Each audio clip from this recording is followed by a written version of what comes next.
Hari ini kita mau ngapain ya teman-teman ya? Mau sharing tentang apa ya? Perundungan. Siapa di sini yang pernah menjadi pelaku perundungan? Oh, langsung ada yang mengaku dirinya pelaku perundungan. Siapa di sini yang pernah menjadi korban perundungan? Oh, semuanya tunjuk tangan ya, termasuk saya gitu ya.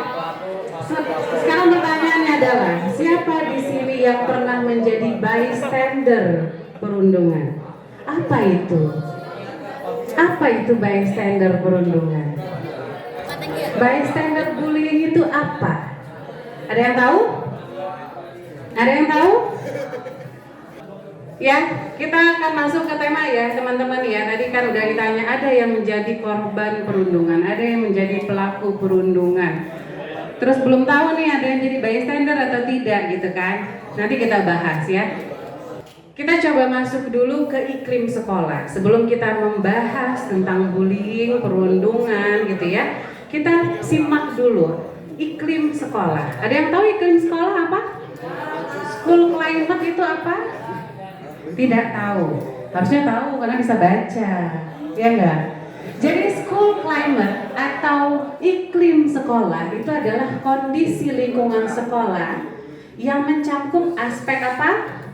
Fisik, sosial, emosional, akademik. Yang kemudian hal ini mempengaruhi kesejahteraan dan keberhasilan seluruh komunitas sekolah, gitu ya. Jadi itu komponennya. Bagaimana kemudian aspek fisik? Fisik itu bukan hanya individunya, tapi fisik sekolahnya. Fisik sekolah itu apa contohnya? Bangunan sekolahnya gitu ya, sarana prasarana. Kemudian apa lagi? Sosial, hubungan antar teman, hubungan antar siswa dan guru gitu ya, hubungan antar siswa dengan komponen-komponen SDM sekolah yang lainnya. Kemudian secara emosional, ya emosional itu apa? Perasaan gitu ya, hal-hal yang kemudian menjadi dasar seseorang menampilkan perilaku tertentu. Dan juga yang gak kalah penting adalah aspek akademiknya. Bagaimana kemudian capaian, prestasi gitu ya, yang kemudian dimunculkan oleh sekolah ini. Itu yang kemudian menjadi faktor atau aspek-aspek yang diukur untuk melihat iklim sekolah.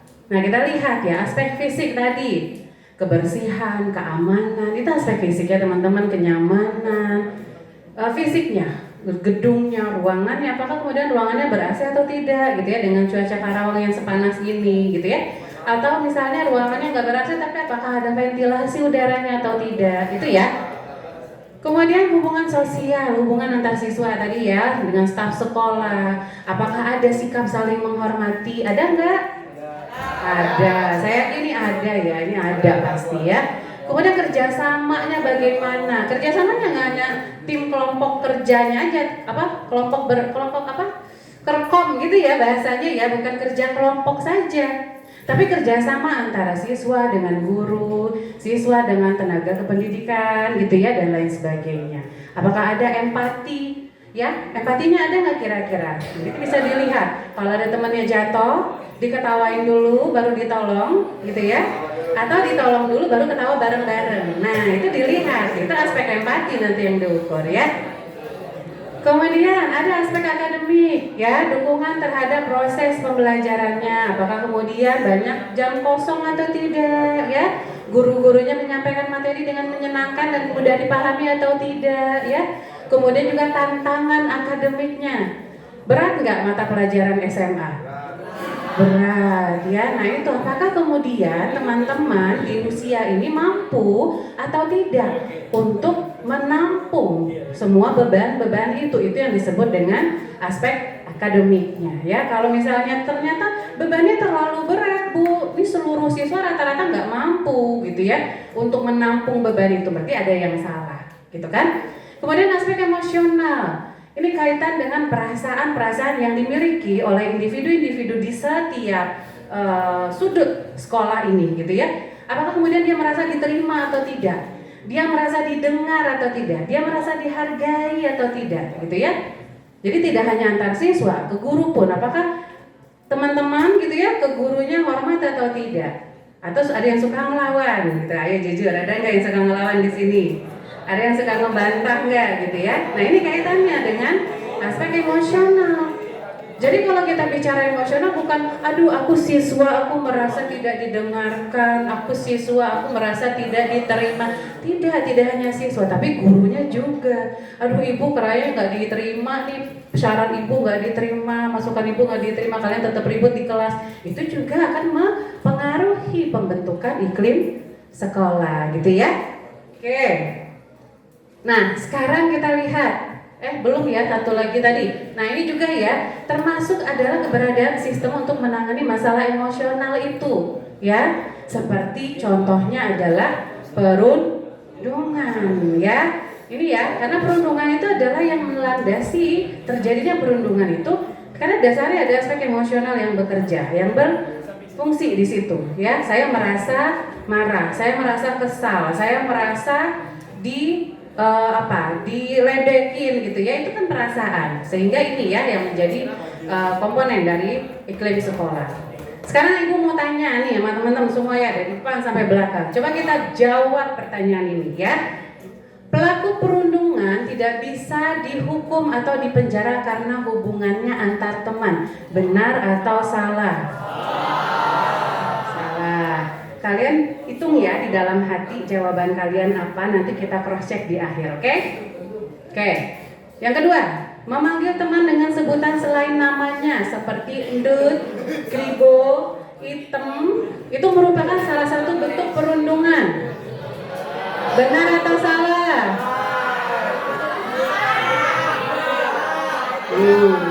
Dikit ya jawabannya ya, nanti kalian tentukan kalian benar berapa, salah berapa. Kalau bisa sebelahnya hitung. Jadi temennya yang sebelah jawab apa kalian hitungin. Kalian jawab apa teman sebelahnya hitungin ya. Jadi biar tahu siapa yang salah, siapa yang benar. Kita lihat lagi. Dampak perundungan itu tidak terlalu besar karena kan hanya sekedar ejekan antar teman. Benar atau salah? Oke, dikit ya jawabannya ya. Perundungan merupakan salah satu bentuk kekerasan. Benar atau salah?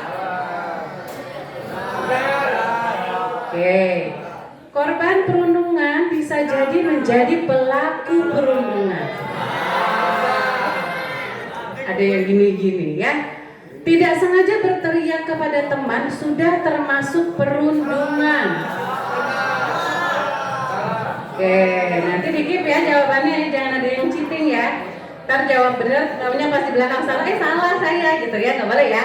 Oke, kita lihat datanya dulu ya. Jadi gua akan mengungkap beberapa data. Dilihat, ada wow kata dia gitu ya. Aksi bullying terjadi di pojok pesantren ternama di Rawamerta. Di Karawang kan ya? Kasus kekerasan anak di Karawang cukup tinggi. Pemkab didorong lebih responsif. Sedih, siswi dibully karena sandalnya. Ya, Mary, seorang siswa MTS meninggal dunia akibat bullying di sekolah. Awal mula terungkapnya kasus bullying, kondisi korban sebelum meninggal dan desakan diusut gitu ya. Kemudian fakta-fakta, bocah Tasikmalaya jadi korban bully, depresi hingga wafat.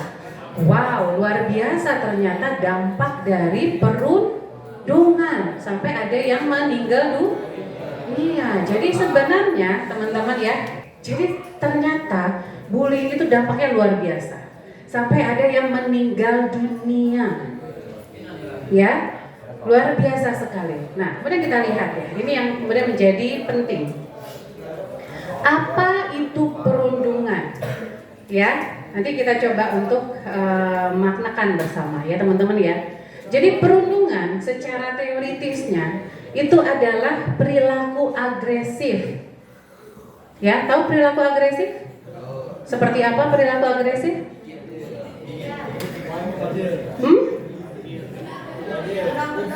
Perilaku yang sengaja ditujukan untuk menyakiti seseorang. Itu perilaku agresif ya. Atau perilaku tidak menyenangkan, baik secara fisik, psikis, verbal ya, fisik atau ya, fisik ya. Psikis itu artinya secara psikologisnya atau secara verbal. Verbal itu apa? Secara ucapan. Ya, yang dilakukan di dunia nyata maupun di dunia maya dengan tujuan menyakiti, baik dilakukan secara individu maupun kelompok, secara berulang atau terus-menerus yang membuat seseorang merasa tidak nyaman, sakit hati, tertekan. Nah, biasanya ada relasi kuasa. Ada yang lebih dominan, ada yang lebih berkuasa dan lain sebagainya. Jadi kalau ibu bisa simpulkan teman-teman, perilaku agresif itu ini ya tandanya. Bullying itu adalah ini nih, ya. Ada bentuk perilaku agresif yang muncul, ya. Sikap agresif baik secara fisik, verbal maupun secara psikis. Itu yang pertama, ya. Jadi yang disebut dengan perilaku bullying itu adalah itu yang pertama, sikap agresif.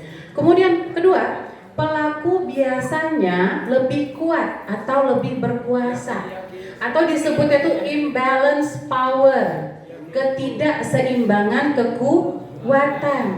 Orang yang badannya besar dengan orang yang badannya kecil, orang yang lebih hebat gitu ya secara pendidikan dengan orang yang kurang hebat dalam pendidikan, orang yang secara finansial ya secara keuangannya jauh lebih berada dengan orang yang secara finansialnya kurang berada. Itu yang disebut dengan imbalance power, ketidakseimbangan kekuatan gitu ya. Kemudian terjadi berulang, itu yang perlu di highlight ya. Jadi sikap agresif, apa tadi bullying itu? Poin-poinnya yang pertama, adanya sikap agresif ya, baik secara fisik, verbal ataupun psikis ya. Itu yang pertama. Yang kedua apa? Adanya imbalance power atau ketidakseimbangan kekuatan ya. Yang ketiga apa? Dilakukan berulang gitu ya. Jadi kalau misalnya nih ibu hari pertama nih ketemu kalian, kamu ini ya ini rambutnya agak kusut gitu ya, ibu mau bully nggak kira-kira? Itu perilaku bullying nggak kira-kira? Bullying atau tidak? Tidak gitu ya. Jadi teman-teman harus bisa memaknakan apakah kemudian itu dilakukan berulang dan dengan tujuan menyakiti. Biasanya pelakunya lebih dominan dibandingkan korbannya gitu ya, itu sudah termasuk perilaku perundungan gitu ya. Nah, setiap orang memaknai perundungan berbeda-beda. Perundungan terjadi jika korban merasa tidak nyaman, sakit hati dan tertekan. Nah, itu juga menjadi landasan acuannya. Dilihat dari korbannya. Kalau misalnya tadi ibu bilang, rambutmu nggak kusut ya. Kalau dia sakit hati gitu ya, berarti ada kecenderungan ke arah itu, ya. Tapi apakah itu kemudian disebut perilaku perundungan? Belum tentu, gitu ya. Oke. Tempat terjadinya perundungan, ya, bisa lewat cyber atau sosial media. Ya, ada orang-orang yang kemudian gampang sekali membuat hate speech gitu ya, atau hate comment di dalam postingan orang lain. Itu yang banyak terjadi di sosial media. Kamu jelek gitu ya dan lain sebagainya. Kemudian di keluarga. Nah, ini biasanya terjadi antar saudara. Siapa di sini yang pernah antar saudaranya bully-bulian? Antara adik kakaknya gitu ya. Karena biasanya merasa memiliki gitu ya, sehingga terjadilah perundungan itu di dalam keluarga. Sekolah, siapa tadi ada yang sudah mengaku menjadi pelaku, ada yang sudah mengaku menjadi korban. Tapi faktanya teman-teman ya, ibu mau bicara fakta. Faktanya menurut penelitian tidak ada satu sekolah pun yang luput dari perundungan. Ya. Kemudian anak yang dianggap menyebalkan. Tadi Nabila bilang ya soalnya dia nyebelin gitu kan, bahasanya gitu ya. Tapi sebenarnya anak-anak ini tidak bisa membela dirinya. Nah, ini biasanya yang menjadi korban. Kemudian kalau pelaku ya, pelaku perundungan itu tujuannya sebenarnya tidak untuk kriminalitas ya. Ini fun fact-nya. Karena biasanya pelaku-pelaku perundungan tuh biasanya adalah orang-orang yang merasa terganggu. Dia merasa terganggu tadi misalnya dengan anak yang menurut dia nyebelin, dengan anak yang menurut dia kok tidak mampu gitu ya, dengan anak yang menurut dia kok pendiam. Harusnya kamu bisa bersosialisasi sehingga itu mengganggu dia. Ya. Kemudian niat untuk balas dendam kayak tadi. Korban yang kemudian menjadi pelaku. Karena apa? Karena ada dendam. Ya. Kemudian untuk senang-senang aja. Karena bosan gitu ya, ada yang begitu.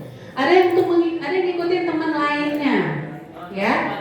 Kemudian menganggap korban yang dibully itu nggak keren katanya, ya. Kemudian juga nunjukin kalau dirinya kuat. Nah, yang paling sering adalah pelaku perundungan ini melakukan aksi perundungan karena nyari perhatian. Kenapa mencari perhatian? Di rumah suka nggak ada yang merhatiin, ya. Kasihan nggak tuh? Kasihan sebenarnya, gitu ya. Kemudian juga mengambil keuntungan. Ada yang sebagian juga tujuannya itu. Kemudian ada bystander. Tadi Ibu sudah sampaikan ya, ada bystander. Adalah orang yang kemudian melihat atau mengetahui perilaku perundungan itu. Ada bystander yang kemudian diam saja, ada yang absender. Kemudian memberikan satu tindakan tertentu menghentikan bullying yang terjadi, gitu ya. Oke, sekarang Ibu mau ajukan pertanyaan, teman-teman jawab ya. Dari tadi yang sudah Ibu sampaikan, kira-kira jawabannya ya atau tidak. Yang pertama, apakah aku sering memanggil temanku dengan panggilan yang buruk? Oke, nanti hitung ya. Kalian hitung, Y-nya ada berapa, T-nya ada berapa. Kalau dominan Y, berarti ada kecenderungan ke arah perilaku perundungan, ya. Kalau tidak berarti alhamdulillah, ya. Oke, kemudian yang kedua, apakah aku sering bersikap menantang atau bermusuhan dengan orang lain? Oke. Apakah aku selalu mengendalikan orang lain? Benar ya. Apakah aku sering kasar dengan orang lain? Misalnya mendorong dan berkelahi. Oh, ada yang tos loh, yang tos berarti iya ya. Kemudian apakah aku marah jika ada hal yang tidak sesuai dengan keinginanku? Iya. Ya. Tidak sesuai dengan keinginan, iya pasti ya. Apakah aku peduli dengan perasaan orang lain? Tidak. Ayo. Ya, yang tidak peduli berarti kena ya. Apakah aku tertawa saat seseorang terluka atau merasa malu? Enggak, benar ya? Benar ya Pak Bima, enggak ya? Pak Ustadz ya, kayaknya ya. Kemudian, apakah aku sering merasa orang melakukan hal-hal yang tidak mereka inginkan? Benar. Apakah aku sering melanggar peraturan? Kayaknya iya, gitu ya. Apakah aku kadang-kadang kasar terhadap orang dewasa, misalnya orang tua atau guru? Wah, nanti Ibu survei ini ke ibu-ibu guru ya.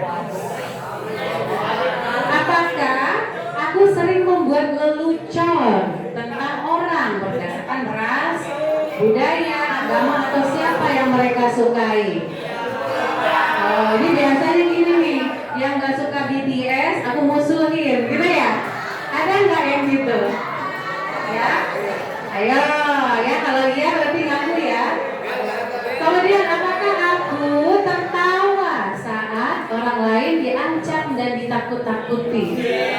Nah ya, ini perlu. Coba dihitung ada berapa Y-nya dari 13 pertanyaan. Ada berapa Y-nya? 1. Ada berapa Y-nya? 1. Berapa? Y-nya cuma 1. Oh, yang nomor berapa?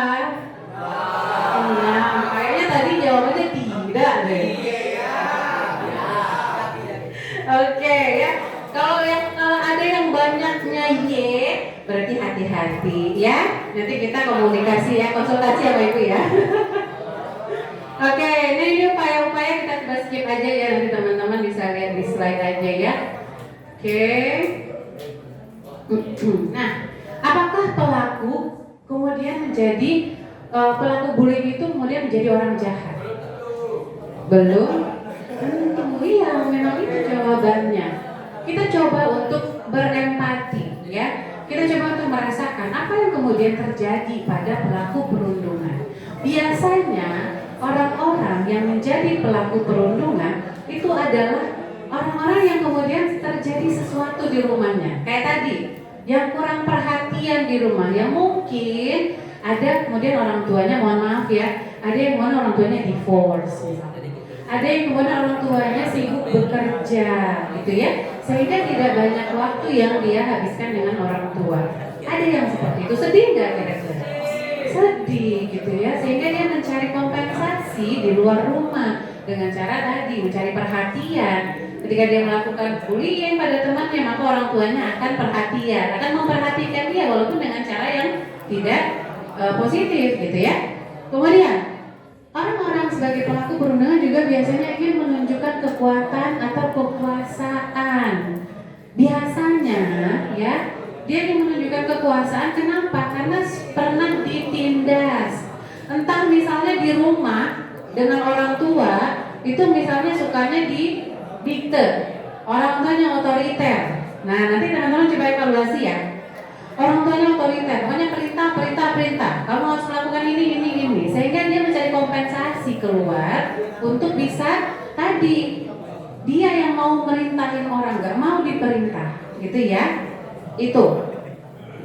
Kemudian atau misalnya juga sama saudara. Nah, ini anak-anak yang bungsu nih biasanya, anak-anak yang nomor 2, anak-anak tengah. Sama kakaknya kemudian ditindas. Sehingga dia mencoba untuk mencari kompensasi keluar ya, sehingga tidak merasa ditindas lagi, tapi ya pada akhirnya mengaplikasikan penindasan pada orang lain. Kemudian adanya perasaan iri atas kemampuan orang lain, gitu ya. Kemudian pernah menjadi korban perundungan. Nah ini ya teman-teman ya. Kemudian kalau kamu merasa menjadi pelaku, apa yang harus kamu lakukan? Ini ya. Ayo yang merasa pelaku perundungan, coba lihat ini. Yang pertama, minta maaf yuk ke korbannya. Sudah belum? Siapa yang bilang udah minta maaf belum? Udah ya. Kemudian coba cari tahu masalah atau isu pribadi. Terkadang tadi ya, apakah kemudian teman-teman mencari kompensasi? Ya, mencari kompensasi. Boleh perhatiannya? Oke. Ya. Jadi coba dilihat, kita evaluasi diri masing-masing. Apakah kemudian teman-teman mengalami sesuatu yang tidak menyenangkan di rumah, yang kemudian kompensasinya kalian coba aplikasikan di sekolah. Kalian cari kompensasinya di sekolah, ya. Jadi kalau ada permasalahan, kalian merasa tidak dihargai, misalnya gitu ya. Kalian merasa tidak diterima, merasa tidak percaya diri dan lain sebagainya.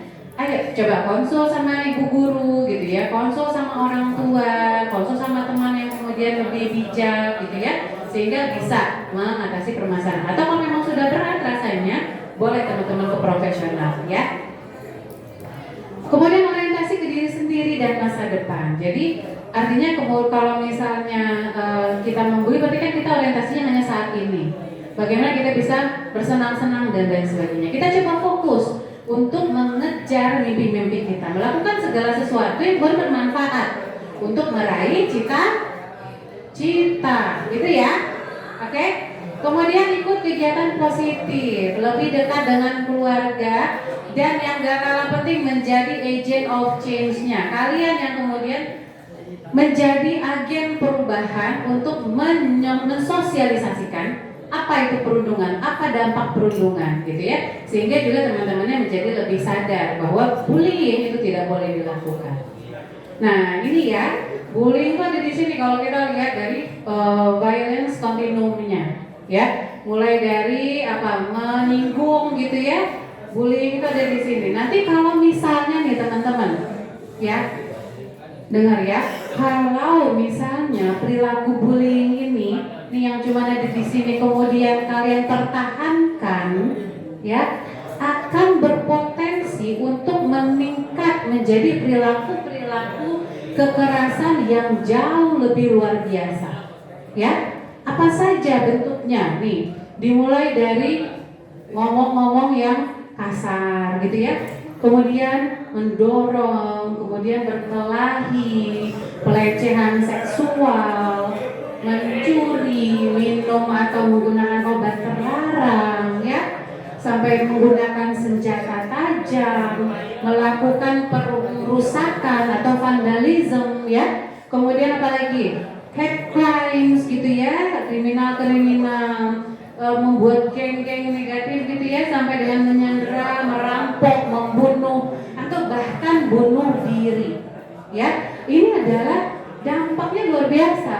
Kebayang nggak teman-teman? Bullying itu adanya di sini nih. Bullying itu adanya di bawah.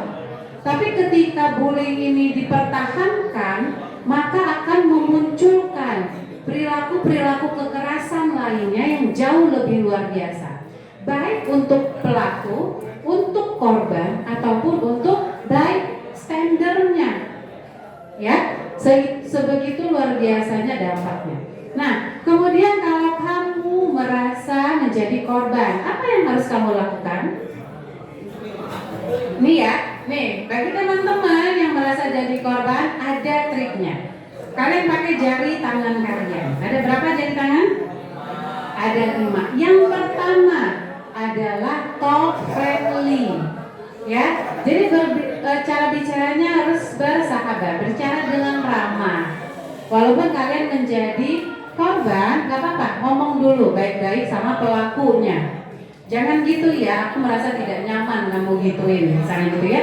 Jangan ejek dengan kata-kata itu, aku merasa tidak nyaman dengan kata-kata itu ditujukan kepadaku. Gak apa-apa, kita ngomong baik-baik dulu gitu ya. Kalau nggak mempan, kemudian talk firmly. Apa itu talk firmly? Berbicara lebih tegas. Kalau tadi baik-baik, aku udah bilang ya, aku nggak suka gitu kan. Kemudian diabaikan, maka kalian talk firmly, harus lebih tegas. Saya nggak suka, gitu ya. Jadi nadanya menjadi lebih tinggi, ya. Saya nggak nyaman kamu panggil begitu, ya. Kamu mau nggak? Kalau saya juga panggil itu, misalnya seperti itu, ya. Kemudian kalau misalnya ini masih belum mempan, pakai jari tengah. Apa jari tengah? Ignore atau walk away, abaikan, ya. Jadi daripada merusak diri kita, merusak perasaan kita, abaikan. Jangan kalian tanggapi, ya. Itu yang ketiga. Kalau nggak mempan juga, pakai jari manis. Apa itu? Peringatkan, ya. Peringatkannya bisa dengan melaporkan ke orang-orang yang menjadi otoritas, gitu ya. Atau misalnya ke orang tua, gitu ya, itu bisa. Ya, jadi peringatkan dulu. Yang kelima, kalau masih belum mempan, maka kalian wajib untuk melaporkan. Jadi udah diperingatkan, masih begitu, silahkan laporkan ke pihak-pihak yang lebih otoritas, yang memiliki otoritas. Siapa? Ada guru, ada orang tua. Atau misalnya kalau di sini ada pusat, gitu ya. Pusat pengaduan bullying itu biasanya ada PIC-nya, itu juga jauh lebih bagus ya. Oke. Nah ini juga ya, kalau kamu menjadi korban, apa yang dilakukan? Dalam fase-fase yang tadi kalian bisa tetap tenang, tarik nafas, relaksasi gitu ya. Segera menyingkir jika keadaannya berbahaya gitu ya. Cari bantuan sampai dengan laporkan. Nah biasanya, ini faktanya ya teman-teman ya, biasanya banyak yang punya takut untuk melaporkan. Kenapa? Kenapa coba? Pada takut untuk melaporkan. Takut masalahnya jadi lebih besar. Terus apa lagi? Gengsi. Terus apa lagi? Malu gitu ya. Terus apa lagi? Tidak yakin. Apalagi sini juga bahwa kayak percuma deh aku lapor, kayak juga nggak akan dihentikan gitu ya. Nah sehingga ini jadi PR bersama ya teman-teman ya. Kenapa? Kalau papahnya berkuasa, bisa jadi juga itu juga jadi salah satu hal yang kemudian menghambat pelaporan. Sehingga penting ya untuk nanti kita pahami mekanisme pengaduan. Jadi nanti nih teman-teman ya, sebagai agent of change, sebagai agen perubahan, kalian ada OSIS nggak di sini? Siapa anggota OSIS? Nah, anak-anak OSIS nih harus jadi agent of change, terutama ya. Walaupun saya pengennya semuanya, tapi terutama teman-teman di OSIS ini harus jadi agent of change.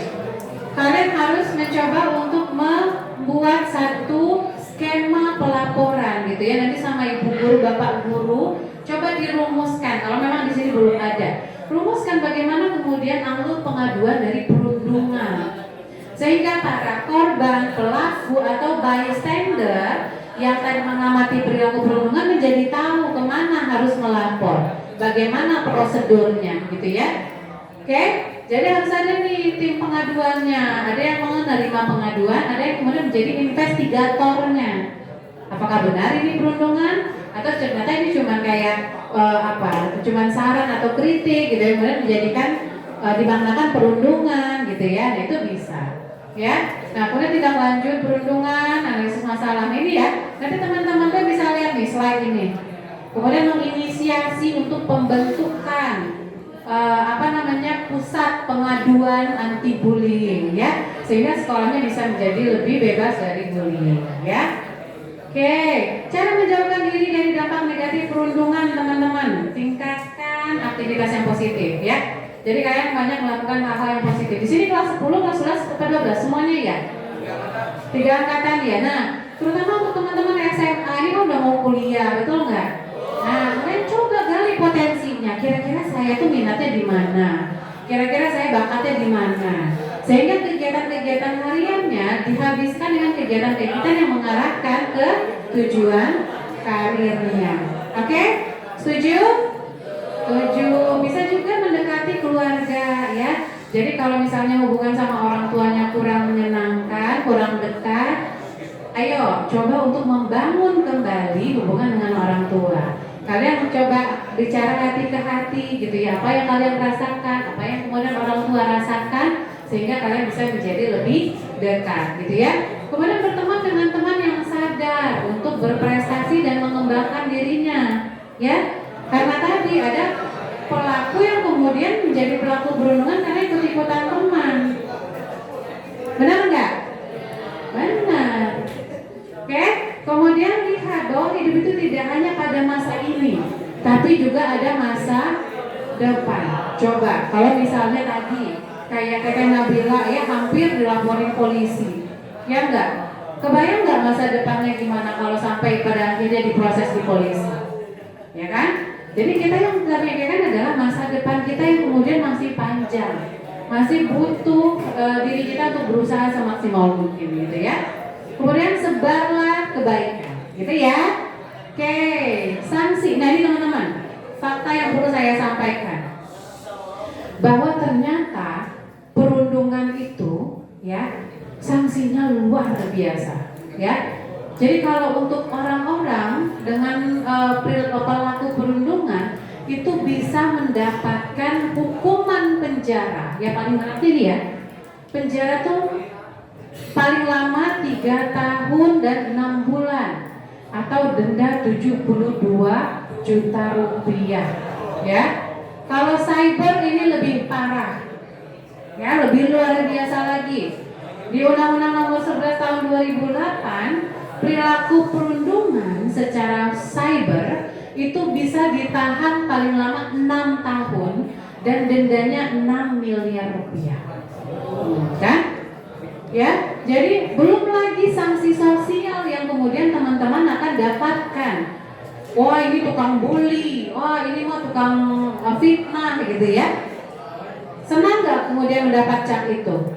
Tidak pasti gitu ya. Nah, pasti juga akan mempengaruhi kalian sebagai pribadi gitu ya. Psikisnya juga pasti akan terganggu ya.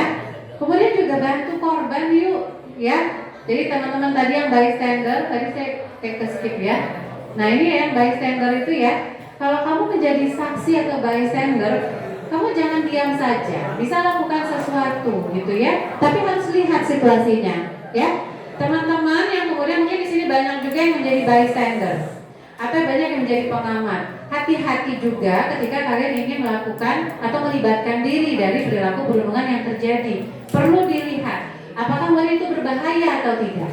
Ya, kalau misalnya lagi tonjok-tonjokan gitu ya, terus kalian yang datang di tengah-tengah, jangan sampai nanti kalian juga ikut terluka. Jadi harus hati-hati lihat situasinya. Kalau kalian tidak memungkinkan untuk bisa melerai gitu ya, kalian bisa panggil siapa? Siapa yang dipanggil? Guru ya.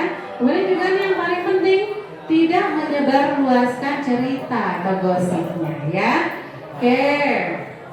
Nih, coba yang tadi ya, yang pas pertama kali kita lihat siapa yang jawab benar atau salah. Teman-teman sebelahnya sudah di wiki jawaban temannya? Sudah. Kita lihat. Pelaku perundungan tidak bisa dihukum atau dipenjara karena hubungan antar teman. Jawabannya adalah salah. Siapa yang jawab benar? Ayo. Memanggil teman dengan sebutan selain namanya seperti ndut, kribo, hitam merupakan salah satu bentuk perundungan. Benar ya. Kemudian dampak dari perundungan itu tidak terlalu besar karena kan hanya sekedar ejekan antar teman.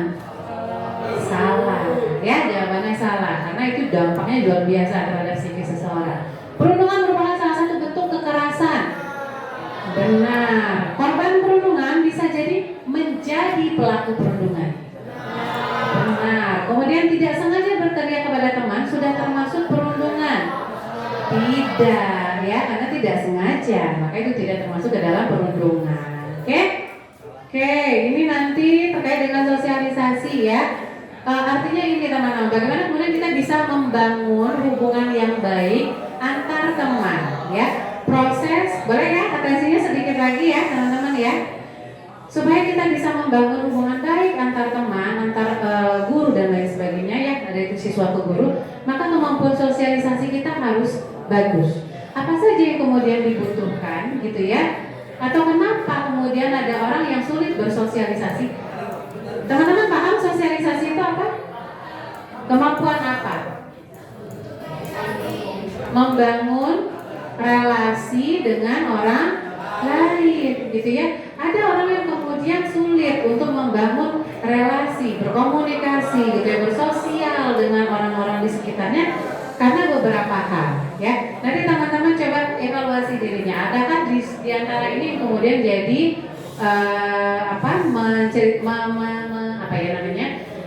menunjukkan gitu itu oleh teman-teman ya.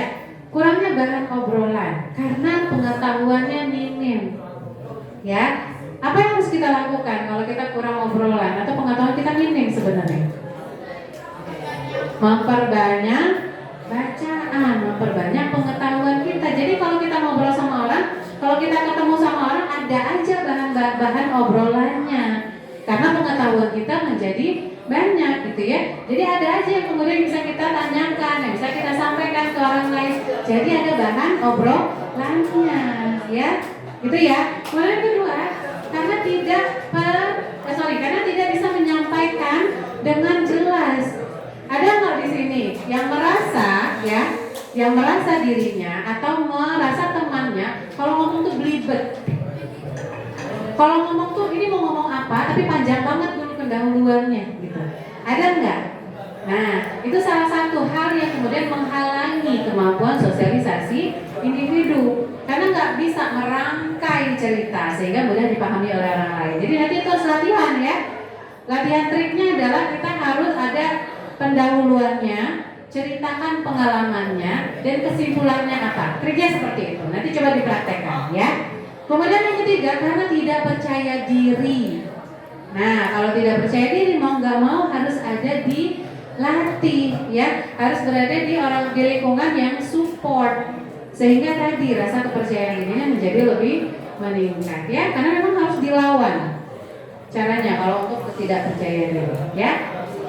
Oke, kasih quote boleh ya. No one is born to hate, they are taught to. So let's teach love. Ya, jadi nggak ada sebenarnya orang-orang yang kemudian terlahir apa? Terlahir jahat, terlahir sebagai pembenci. Yang ada adalah mereka bergulat dengan diri. Ya, situasi yang memaksa mereka untuk begitu. Maka ayo kita ajarkan mereka yang kemudian menjadi seperti ini, ajarkan mereka cinta, ajarkan mereka kasih sayang, gitu ya. Setuju? Setuju. Kemudian alone we can do so little, together we can do so much. Ya, jadi semakin banyak teman-teman yang kemudian berupaya untuk spread love, ya, menyebar cinta, menyebar kebaikan, maka kita akan menjadi lebih stronger, gitu ya, menjadi lebih kuat. Setuju ya? Setuju ya? Ya, kalau misalnya ada apapun yang kalian lihat, apapun yang teman-temannya tampilkan, dilihat dari sudut pandang yang positif, ya. Setuju? Setuju. Oke. Ya, be a buddy, not a bully, ya. Terima kasih banyak. Semoga